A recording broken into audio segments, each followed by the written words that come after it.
사도행전을 통해서 우리가 여러 가지 문제들을 만나지만 그 문제를 하나님의 지혜와 성령의 능력으로 해결하며 든든히 서가는 교회를 지금 묵상해 나가고 있습니다.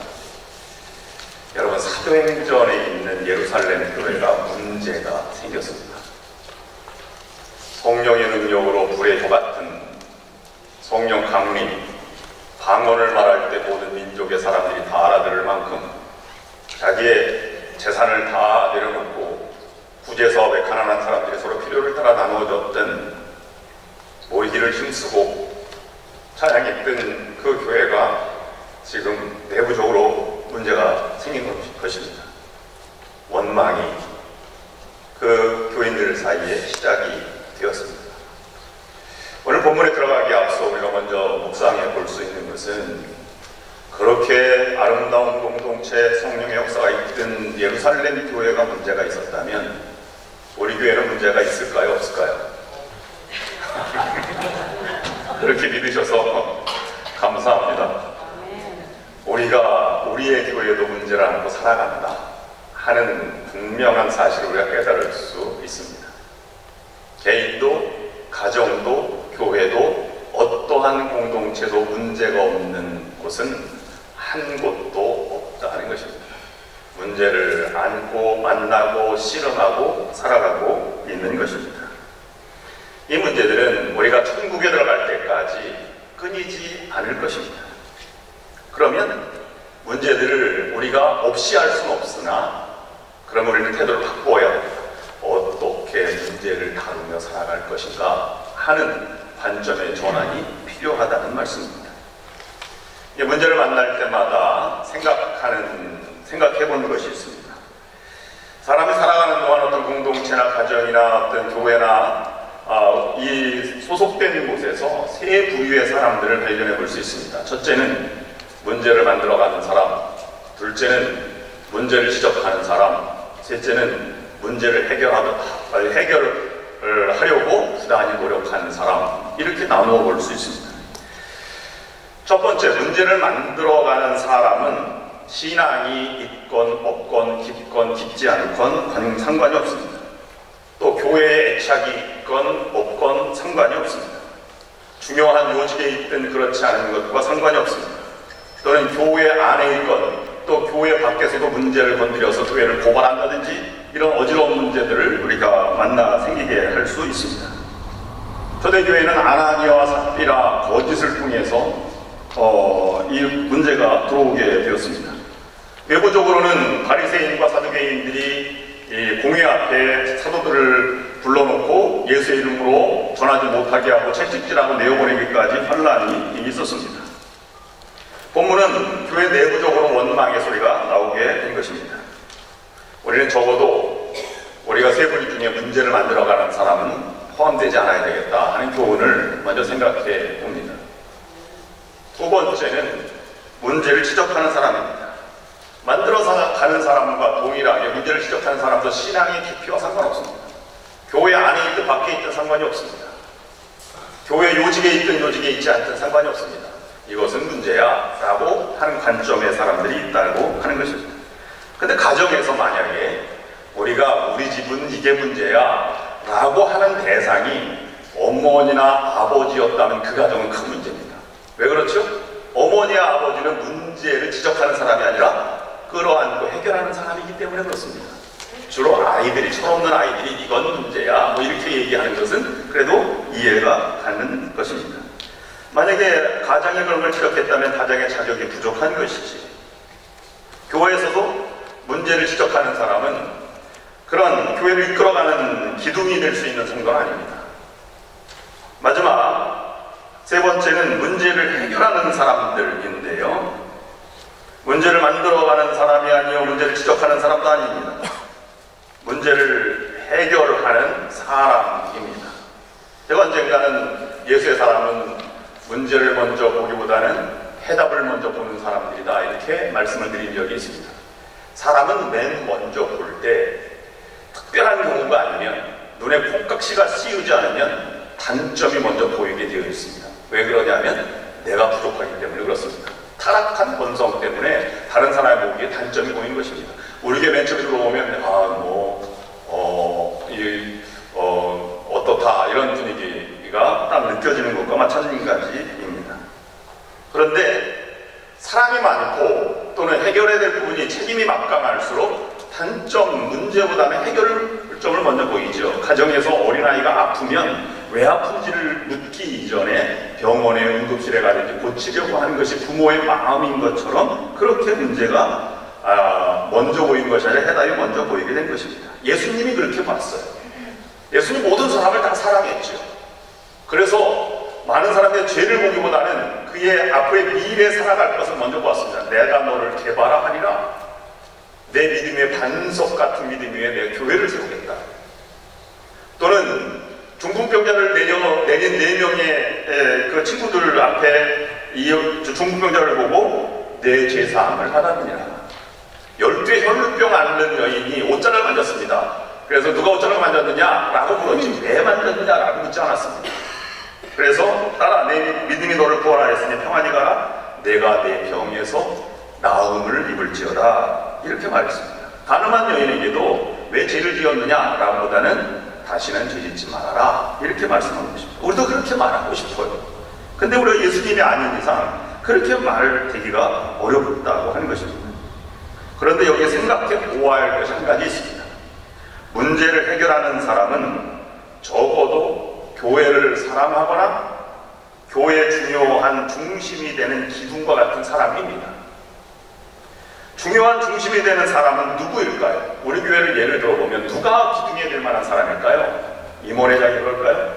형식도 대표가 그럴까요? 아니면 목회협조위원장이 그럴까요? 아니면 장로님들, 권사님들이 기둥이 될까요? 그럴 수 있습니다. 그런데 문제를 해결한다고 하는 것이 해결이 아니라 더 큰 문제로 가는 경우가 종종 있음을 보게 됩니다. 왜 그럴까요? 그것은 문제 해결을 지혜롭게 하지 않았기 때문입니다. 주님이 성령의 감동으로 문제를 해결하도록 우리가 이끌어가야 함에도 불구하고 내가 내 입장과 내 능력을 해결하려고 하니까 더 큰 앙금으로 남게 되는 경우가 있다는 것입니다. 문제를 해결하는 것과 문제를 바르고 지혜롭고 성령의 능력을 해결하는 것과는 전혀 다른 별개의 문제다라고 하는 우리가 이런 이 딜레마, 난관에 봉착하게 됩니다. 여기에서 오늘 사도들의 교훈을 생각해 보려고 하는 것입니다. 제가 예를 하나 들어보겠습니다. 제가 처음 목회를 나가는 것이 강원도 양양인데요. 목회 첫 문제를 만났는데 어떤 문제였을까요? 여러분 생각하는 상상해보면 아마 임직하는 문제일까? 아니면 사람의 문제일까? 아니면 무슨 사고가 났나? 뭐 이런 생각으로 먼저 떠오릅니다. 근데 아주 의아하게도 첫 문제는 난로 때문에 문제가 생겼습니다. 겨울에 강원도의 혹독한 기온이 여기 온도로는 화씨 한 10도, 영하 15도, 20도 이렇게 내려갈 때가 종종 있어요. 눈이 막 와서 초마밑까지 오면 보름이나 한 달 정도 고립무원 상태로 차 타고 다닐 수 없고 아무것도 걸을 수 없는 그런 지경을 만나는 경우가 종종 있었습니다. 근데 예배를 드리러 주일날 오면 너무 추운 거예요. 그래서 아이들 춥다 그러고 임원들 많이 춥다 그러는데 이 난로가 중간에 하나 석유난로 큰 게 있는데요. 이게 빨개지지 않아요. 그러니까 보니까 14도, 55도 정도로 해놓으신 거예요. 근데 그걸 누구도 건드리지 못해요. 왜냐하면 장로님이 만졌기 때문입니다. 저도 저에게 막 춥다고 그렇게 얘기를 못 드리겠다고 자꾸 그러니까 제가 그래도 장로님께 제가 온도를 올리겠습니다 라고 이렇게 올렸어요. 목사님이 그 정도 말할 정도면 장로님도 생각을 하셨어야죠. 얼마나 많은 기도와 얼마나 많은 생각을 했겠는가. 많은 교인들의 의견이 어떤가 이렇게 생각을 해봤겠죠. 그 말씀을 드리고 제가 올리고 강당으로 올라왔습니다. 그랬더니 장로님이 뒤로 와서 그걸 또 10도로, 14도 또 내리는 거예요, 바로. 이게 빨개도 막 이렇게 막 그 온기가 느껴질까 말까 하는 것인데. 그래서 최초로 난로 때문에 임원회를 열었습니다. 난로 14도가 맞는지 25도가 맞는지 모든 교인들이 막 임원들이 25도로 해야 되는데 너무 춥다. 예배드리기가 힘들다. 라고 말하는 거예요. 우리도 예배 좀 잘 드리자고, 따뜻하게 예배 잘 드리자고 온도 좀 올립시다. 근데 장로님이 딱 나서서 하시는 말씀이, 예배를 드리는데 온도가 뭐 중요합니까? 예배를 드려야지. 여러분, 장로님 말이 틀립니까? 맞습니까? 나름대로 논리가 있어요. 옛날에 그렇게 추운데 우리는 예배를 드렸는데 그것 때문에 영성이 더 강해졌는데 뭐 온도를 올려서 이렇게 따뜻한 것을 강조하느냐, 이렇게 얘기 나오는 것이죠. 임원의 결정을 했는데요. 그래서 이제 모든 사람이 알아서 25도 올렸는데요. 장로님이 14도 또 내렸어요. 임원의 결정을 번복한 건 잘못이지만 장로님도 그 고집이 뭐 대단하시더라고요. 나름대로 해결은 논리가 있습니다. 제가 이 얘기 결론을 안 맺으면 예배 끝나고 또 이제 물어봐요. 어떻게 됐어요, 목사님? 이렇게. 결론을 내줘야 됩니다. 이 얘기를 했으면. 그래가지고, 저 권사님이 제가, 겨울의 때를 난방비 모두를 다 내겠습니다. 그 헌금을 했어요. 그 헌금이 뭔지 아십니까? 한국에 만든다는 헌금이에요. 그걸 시탄 헌금이라고 합니다. 겨울에 연탄을 장만하는 헌금을 내셨어요. 그 장로님도 걱정이 없었고, 전기 단다고 아니면 가스 단다고 걱정이 없었고, 교회도 따뜻하게 겨울을 맞이하게 되었습니다.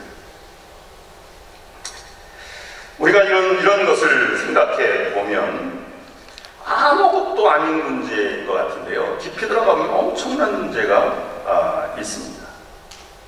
오늘 본문을 통해서 우리에게 주시는 문제를 풀어가는 지혜 4가지를 함께 묵상해 보고자 합니다. 첫 번째는요, 문제가 있음을 받아들인다는 것입니다.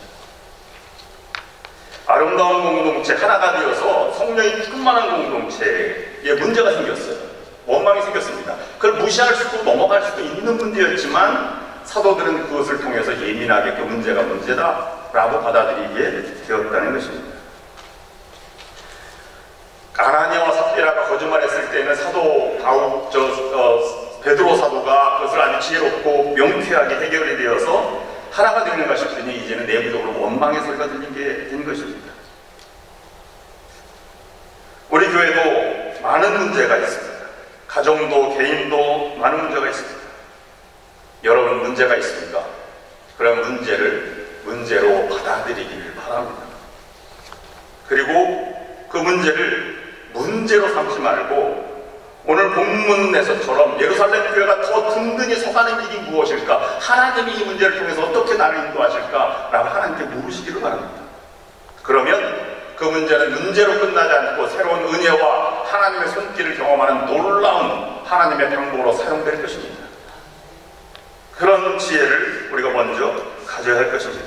문제를 만나서도 불평하거나 원망으로 끝나지 않고 가던 믿음의 길을 멈추지 마시고 계속 걸어가시기를 바랍니다. 그래서 하나님의 음성을 듣고 하나님이 인도하시는 길로 가서 교회가 든든히 서가는 우리 교회가 될 수 있기를 주님의 이름으로 축원합니다. 두 번째로, 그러면 문제를 받아들이면 어떻게 하느냐? 하나님의 은혜를 경험하는 문제를 기회로 받아들인다는 것입니다. 문제가 문제다라고 바라보는 것이 아니라 이 문제를 통해 하나님이 더 건강해 하실 것이다 라고 하는 더 큰 꿈을 바라보라고 하는 것입니다. 가정에서 가족 간의 관계를 가장 어지럽게 만드는 것이 뭘까요? 그 가정이 아주 싸늘해지게 만드는 것은, 여러분, 가정에 지저분한 정리가 안 된 것이 싸늘하게 만듭니까? 아니면 집에 곤충이 하나 딱 발견됐어요. 그것 때문에 아이들이 막 이렇게 소리를 치는 것이 싸늘하게 만들까요? 그건 간단한 문제죠. 가정에서 가장 관계를 어렵게 만드는 것은 부부싸움입니다. 우리 교인들은 한 번도 싸워보지 않았다는 분 제가 들었는데요. 그래도 저는 믿기를 한 번도 싸움을 하지 않은 분들일지라도 마음의 불편함이 한 번도 없었다는 것은 아니라고 하는 것을 제가 생각해 보았습니다. 부부싸움을 하면 본인들만 서먹한 것이 아니고 자녀들도 서먹하고 손자녀들도 이루말할 수 없습니다. 그래서 여러분, 가정사역 전문가에 의하면 가정싸움이 일어나서 극단적으로 치달은 때에도 그런 순간이라도 가정 부부싸움의 결과가 갈라선 것보다 더 건강한 쪽으로 가는 비율이 훨씬 더 높다고 합니다. 왜 그렇습니까?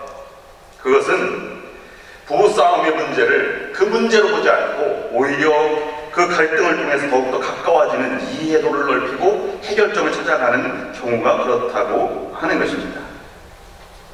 저희 집사람이 천사 같다고들 가끔 얘기하는데 우리는 싸울까요? 안 싸울까요? 보신 것처럼 그렇게 말씀하시지 마시기 바랍니다. 그냥 그럴 때는 그냥 모르겠습니다 이렇게 대답하시지. 여러분 싸울 때 어떻게 합니까? 그냥 나는 모르겠어요. 그냥 침묵이 금이라니까 난 참고 말 거야. 이러다가 해결되는 문제는 결코 아닙니다. 예루살렘 교회가 어떻게 문제를 해결했는지를 본문 사도행전 6장 1절 말씀 먼저 보시겠습니다. 그때 제자가 더 많아졌는데 헬라파 유대인들이 자기의 과부들이 매일의 구제에 빠짐으로 히브리파 사람을 원망하니. 처음 문제는 남을 돕는 구제활동 때문에 생기게 되었습니다. 사람들이 많이 모여드니까 사도들이 이것저것 다 행정도 하고 말씀도 전하고 기도도 하고 감옥에도 맞춰야 되고 매도 맞아야 되고 뭐 신방도 와야 되고 뭐 이렇게 하니까 어디로 오를 거라네요. 그때 학자들이 말한 초대교회 예루살렘 교회 지금은 없어졌습니다만은 그 당시에 교인들이 얼마나 되었을까? 한 최대 25,000명 정도 되지 않았을까 이렇게 추측을 합니다. 그러니 혼자 다 하는 것도 사도들이 하는 것도 한계가 있었을 것이고요. 그래서 그들은 25,000명이면 나눠서 가져가기가 어려워요. 쌓아둘 것도 없고요. 이게 굉장히 한가가 아닙니까? 그래서 교인들이 아마 헌금을 내어서 사도들이 신방 갈 때 어려운 가정 신방 가면 그걸 나눠주라 뭐 이렇게 얘기했는데 이런 얘기하다 보니까 가까이 있는 히브리인 유대인들은 비교적 잘 전달됐는데 아마 헬라파 유대인 헬라말을 쓰는 디아스포라에서 이렇게 온 유대인들은 아마 약간 좀 서운했나 보죠. 또 한 가지는 여러분 교회가 이렇게 나눠주는데 정확히 저울로 재듯이 나누기가 불가능할 거 아닙니까? 어제 과자할 때 보니까요 빈대떡 붙이는데 어떤 건 얇고 어떤 건 두꺼워요. 어떤 건 조그맣고 어떤 건 커요. 그래서 사람이 기분이 막 이상해지는데요. 이게 도움 주는 문제, 구제하는 문제가 엄청난 건 아니겠습니까? 그래서 원망의 소리가 나올 수밖에 없다고 하는 것이지. 이 문제를 어떻게 평신도들이 보고 사도들이 바라봤는지 하는 문제를 다시 한번 읽어보겠습니다. 사도행전 6장 1절 말씀입니다. 그때 제자가 더 많아졌는데 헬라파 유대인들이 자기의 과부들이 매일의 부재에 빠짐으로 히브리파 사람을 원망하니.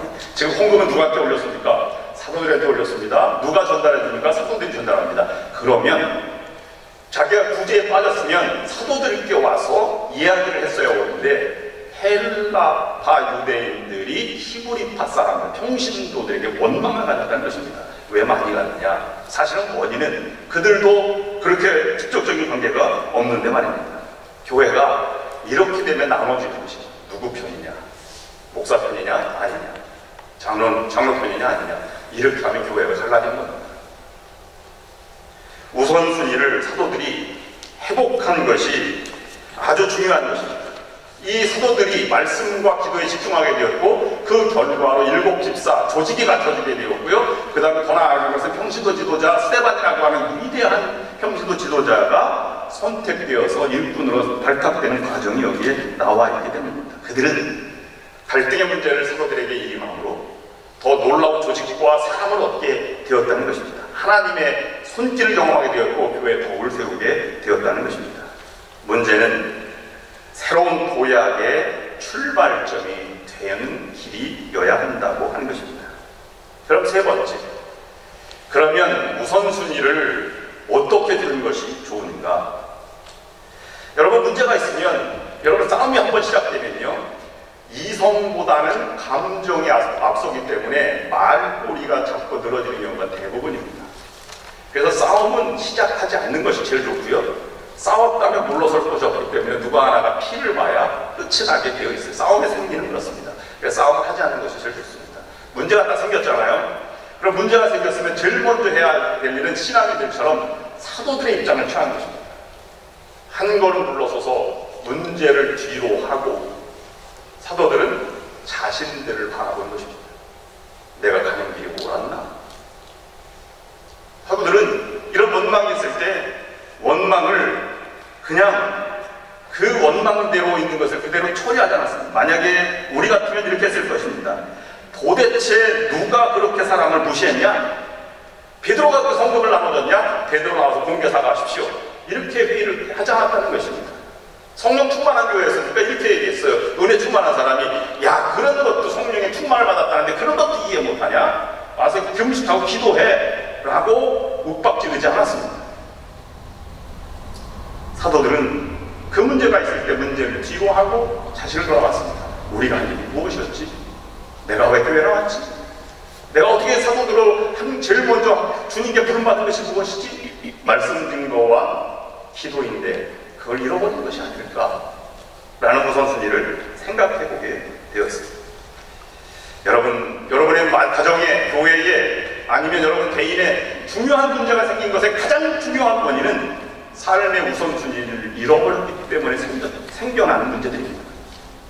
그러면 문제를 처리하고 건강이 나빠졌으면 건강 고치면 되겠지만 그보다 왜 그것이 그렇게 일어났는지 우선순위가 어떻게 무너졌는지를 반드시 되돌아보아야 한 것입니다. 그들이 한 것을 보여서 그러면 구제를 없애자 이렇게 말하지도 않았습니다. 아니면 사도들이 더 효과적으로 그럼 공평하게 이것을 방안을 모색하자 이렇게 한 것도 아니고 영적인 상태에 접근했다는 것이죠. 위기가 하나님이 주신 교회로 넘어가는 가장 중요한 계기점은 문제를 내려놓고 영적인 문제로의 전환하는 문제입니다. 그리고 내가 내 자신을 바라보는 것입니다. 만약에 이렇게 했다면 사단아 놀러가라 우리가 기도하고 성령 충만을 받자 그렇게 접근했다면 예루살렘 교회는 더 이상 좋은 결과를 만들어내지 못할 것입니다. 문제를 접근하는 우선순위의 적용이 나를 바라보고 영적 문제를 바라본다 라고 하는 것입니다. 이것은 우리의 삶에 동일하게 적용되는 문제들입니다. 여러분 싸움을 하면 싸움은 누가 거는 사람이 있고 받는 사람이 반드시 있어. 그렇죠. 동시에 막 싸우는 것은 걸투시합 아니면 잘 없습니다. 일방적으로 싸움을 걸고 아니면 받고 이렇게 하죠. 근데 제3자는 비교적 쉽습니다. 만약에 직장에서 상사에게 야단을 맞은 아내가 집에 와서 투정을 했습니다. 아우, 오늘 부장님한테 일 못한다고 야단 맞아서 나 힘이 너무 속상해. 아내가 투정을 하면 남편이 만약에 이렇게 했다고 합시다. 내가 당신이랑 살아봤잖아. 당신 일 못하잖아. 내가 부장이라도 당신 야단 쳤을 거야. 그러면 그 가정 끝나는 거죠 그냥. 그래서 그 말이 아니지 않습니까? 그럴 때는 남편이 어떻게 되겠습니까? 그래. 이것도 부족하죠. 여보, 일어나. 지금 당장 택시 타고 와서 부장님이랑 따지러 가자. 내가 가만둬 우리 아내를 그냥 그렇게 했다는 게 가만둬. 그러면 아내가 따라 나설까 안 나설까요? 됐어. 뭐 이렇게 위로하겠죠. 마음이 그것이죠. 마음. 우선순위가 무엇인가 이것이 중요한 것이죠. 근데 당사자들끼리 싸우면 이런 말할 수 없이 불편합니다. 부부가 식사하다가 싸움이 났어. 밥 먹다가. 아내가 남편에게 막 아우 속상해. 막 내가 집까지 시집 와서 대접도 하나 못 받고 당신 교회에서는 그렇게 나이스하더니 나를 무시해. 막 이렇게 해요. 내 가슴에 상처가 얼마나 많은 줄 알아? 내가 한국으로 가고 싶은 날이 얼마나 많은 줄 알아? 막 이렇게. 남편이 어떻게 대답하겠습니까? 결혼 안 한 분에게 한번 물어봐야죠. 백석정이 뭐라고 대답할 거예요? 한 사람들은 너무 경험이 많아서 야, 너만 마음이 상처가 있는 줄 아냐? 나는 없는 줄 알아? 이렇게 얘기하면 게임이 끝난 것이죠. 더 이상 대화가 되지 않습니다. 그렇다고 또 이렇게 중도에 먹는 사람이 있어요. 야, 밥 좀 먹자. 밥 먹는데 강아지도 안 건드린다는데 밥 좀 먹자. 뭐 이렇게 얘기할 수 있어요. 그렇다고 해결될까요? 어떤 사람은 끝까지 밥만 먹습니다. 뭐 얘기하지 마요. 밥만이 끝까지 먹고. 어떤 사람은 미안해. 이렇게 얘기해도 해결 안 됩니다. 그러면 뭐라고 대답해요? 뭐가 미안해? 잘못했어. 뭐 잘못했는지 말해봐. 이렇게 하면 끝도 없습니다. 그렇다고 여러분 믿음의 사람이라고 장로님 뭐 이렇게 야단하는데 무릎 꿇고 주여 저 여인을 용서해 주옵소서 이렇게 말할 수 있는 건 아니지 않습니까? 우선순위가 중요합니다. 그 말하는 것은 마음이 상했다는 거죠. 그렇구나. 나 때문에 고생이 많구나. 이 말이 듣고 싶은 거죠. 그리고 나서 차츰차츰 얘기 풀어나가는 것이 중요한 것이죠. 사랑의 방법은 어떻게 문제를 바라보는가, 이 관점이 사랑이 담겨 있느냐, 원망과 아니면 감정이 섞인 말이 들어와 있느냐, 이런 것이 차이점이 되는 것입니다. 1984년 LA 올림픽에서 동양인 최초로 다이빙에 우승한 금메달을 딴 중국 소녀가 있었어요. 근데 어릴 때 꿈은 육상 선수였는데요. 종목을 바꿔서 다이빙 우승가 돼서 금메달을 딴 것입니다. 동양계로는 최초니까 굉장한 뉴스거리가 됐죠. 그 간증은 이렇습니다. 어릴 때 달리기만 하면 넘어지는 거예요. 그래서 피를 흘리고 매 꼴찌로 들어와. 달리기 실력은 이루말할 수 없는데 말입니다. 여러분 자녀 같으면 뭐라고 대답하겠어요? 달리기 넘어졌어. 울면서 막 들어와. 그럼 여러분 아무래도 야, 너 달리기는 적성이 안 맞는 것 같다. 종목을 바꾸지 않는데, 이게 제일 무난한 대답일 것입니다. 어떤 분은 뭐 이렇게 말할 수 있어요. 야, 눈을 어디다 두고 다니냐? 똑바로 좀 날리지. 왜 넘어져 맨날? 이렇게 얘기할 수도 있어요. 더 심하면 상처받는 말이 이것입니다. 야, 너 때문에 내가 창피해서 얼굴을 들 수 없어. 내가 친구들한테 달리기 잘한다고 했는데 지금 넘어져 꼴찌 들어오는 게 뭐야? 창피해 죽겠다. 근데 이 어머니는 달랐습니다. 넘어져서 들어오는 아이에게 이렇게 말했습니다. 얘야, 내가 넘어져서 다시 일어나서 뛰는 모습이 가장 아름답더라. 그래서 그는 그 아이의 마음을 움직였어요. 종목을 바꿔서 다이빙에서 금메달을 따게 된 것입니다. 바라보는 관점에 따라서 말도 틀렸죠. 오늘 문제가 발생하면 문제를 내려놓고 생긴 이유를 따지기 전에 내가 지금 제대로 살고 있는지, 삶의 우선순위가 흐트러지지 않았는지, 이것을 먼저 점검해 보아야 합니다. 사도들은 오늘 본문 말씀을 통해서 4가지 신앙인의 우선순위를 반드시 가지고 있어라 라고 우리에게 말씀해 주는 이 말씀을 결론적으로 말씀드리고 마치겠습니다. 첫 번째, 말씀과 기도가 최우선이다 하는 것입니다. 마태복음 28장 19절 20절 말씀 보면 이렇게 기록하고 있습니다. 그러므로 너희는 가서 모든 민족으로 제자를 삼아 아버지와 아들과 성령의 이름으로 세례를 베풀고 내가 너희에게 분부한 모든 것을 가르쳐 지키게 하라. 볼지어도 내가 세상 끝날까지 너희와 항상 함께 있으리라. 말씀을 증거하는 것입니다. 사도행전 1장 8절 말씀에 똑같은 말씀입니다. 오직 성령이 너희에게 임하시면 너희가 권능을 받고 예루살렘과 온 유대와 사마리아 땅끝까지 뭐하라고요? 내 증인이 되리라. 내 증인은 말씀 전하고 기도하고 사역하여 나가는 것입니다. 두 번째, 우선순위는 하나님이 사람보다 먼저다 하는 것입니다. 마태복음 22장 37절부터 40절까지 있는 말씀 보면 이렇습니다. 예수께서 이르시되 내 마음을 다하고 목숨을 다하고 뜻을 다하여 주 너의 하나님을 사랑하라 하셨으니 이것이 크고 첫째 되는 계명이요 둘째도 그와 같으니 내 이웃을 내 자신같이 사랑하라 하였으니 이 두 계명이 온 율법과 선지자의 강령입니다. 하나님을 먼저 사랑하는 것입니다. 세 번째, 영혼이 몸보다 중요합니다. 영적인 것이 세상적인 것, 육적인 것보다 우선이라고 하는 것입니다. 왜 그렇습니까? 영혼이 몸보다 더 중요하기 때문입니다. 마태복음 4장 4절 시험산에서 들려준 말씀입니다. 사람이 떡으로만 살 것이 아니고 오직 하나님의 말씀, 입으로부터 나오는 모든 말씀으로 살 것이니라 하였느니라. 사도 요한은 이렇게 이것을 요한 3서 1장 2절 말씀에서 기록하고 있습니다. 사랑하는 자여, 내 영혼이 잘될 같이 내가 범사에 잘되고 강건하기를 내가 간구하노라. 마지막 네 번째 기준은 금생보다 영생이 훨씬 더 중요하다는 것입니다. 시편 90편 5절 6절 말씀은 이렇게 기록하고 있습니다. 그들은 잠깐 자는 것 같으며 아침에 돋는 풀 같으니이다. 푸른 아침에 꽃이 피어 자라다가 저녁에는 시들어 마르나이다. 야고보서 4장 14절 말씀도 똑같은 인생을 이렇게 기록하고 있습니다. 내일 일을 너희가 알지 못하는도다. 너희 생명이 무엇이냐? 너희는 잠깐 보이다가 없어지는 안개이다. 여러분, 예배당에 들어오면 예배를 들어오잖아. 주일날. 그러면 이제 일주일 동안 준비하고 집을 나서고 차를 운전해서 여기 딱 들어오잖아요. 그러면 영생, 천국에 온 것 같은 기분으로 하나님을 만나고 영원한 생명을 사모하는 마음으로 이렇게 들어오는 것입니다. 그러니까 예배자의 마음이 딱 갖춰져 있는 것이죠. 그런데 여러분, 예배 들어오면서 싸우려고 들어오는 사람이 어디 있겠습니까? 저는 설교 준비를 이렇게 하는데요. 여러분, 광고는 들고 들어올지 몰라도 저에게 좀 싸우지 좀 마세요. 뭐라도 좀 얘기 좀 하지 마세요. 설교 준비하기 전에. 머리가 혼돈됩니다. 집중이 잘 안 됩니다. 마찬가지. 여러분들도 그 흐트러진 마음 없이 예배당에 들어와서 예배 마치고, 그리고 밖에 나아가서 세상 삶을 살아가는 것입니다. 그것이 영혼에 잇대어 살아가는 삶의 바른 모습입니다. 결론입니다. 건강한 교회는 우선순위 4가지가 바로 선 교회입니다. 하나님의 사용하시는 교회는 다른 우선순위대로 살아가는 성도들이 모인 교회입니다.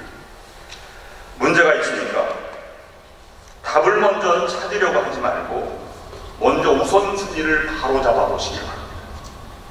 그러면 문제 해결은 의외로 하나님의 손길에 의해서 전혀 다른 방법으로 실마리가 찾아지게 될 것입니다. 그러면 오히려 그 문제를 통해서 더 큰 하나님의 기적과 은혜와 인도하심을 경험하게 될 것입니다.